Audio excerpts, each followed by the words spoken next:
मैं हमेशा से यहाँ था। रोशनी के अंदर या उसके पीछे?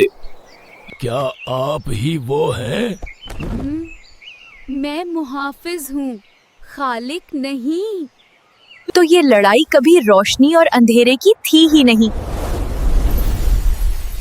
ये तवाजुन की कहानी थी। मैं तवाजुन हूँ। जब वादे बदलते हैं मैं बिखर जाता हूँ। तो हमने तवाजुन तोड़ा था। अगर तवाजुन हम पर है तो अगला फैसला कौन करेगा? जो वादा करेगा वही दुनिया बदलेगा।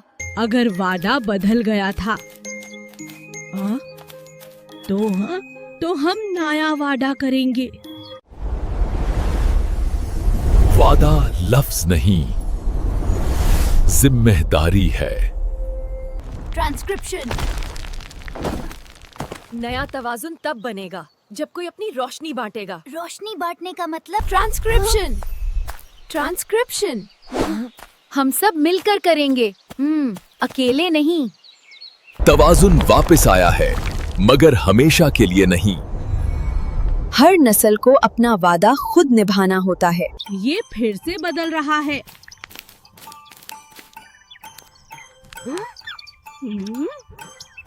तुम बदल गए हो। शायद मुझे बदलना ही था।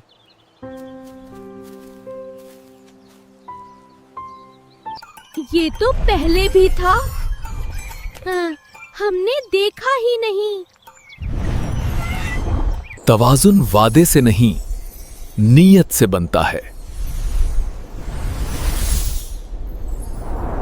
अब तवाजुन तुम्हारे फैसलों से जुड़ेगा।